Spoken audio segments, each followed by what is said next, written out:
Bien communiquer, c'est se faire écouter.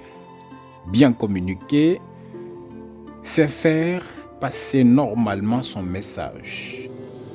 C'est là le propre de la communication élégante. La communication élégante s'adosse sur 3 savoirs.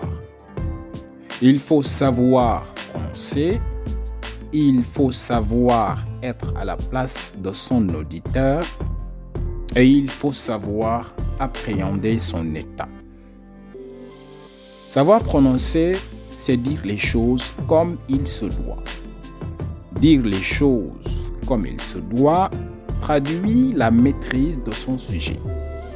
Ainsi, on donne l'assurance et l'envie d'écouter. Et dire les choses comme il ne se doit pas peut prêter à confusion. Ça signifie sa non-maîtrise du sujet. Autrement dit, la non-familiarité avec. Un message peut porter en son sein une grande valeur et être vertement négligé à cause d'une prononciation qui apporte plus de confusion que de précision. Un trouble naturel du langage, comme le bégaiement, ne doit pas être considéré comme un défaut de prononciation.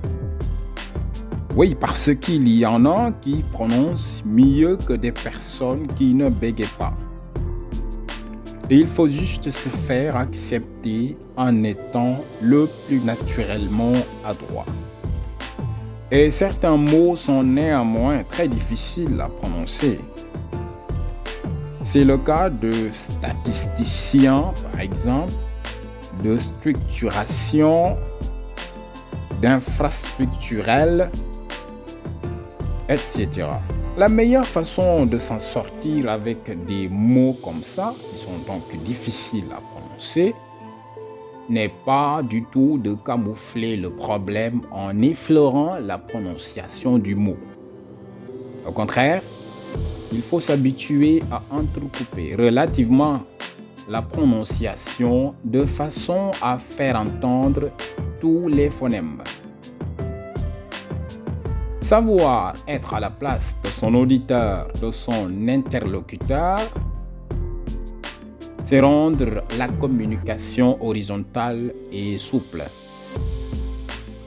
Le caractère horizontal de la communication suppose que l'auditeur ou l'interlocuteur sente que vous vous adressez à lui.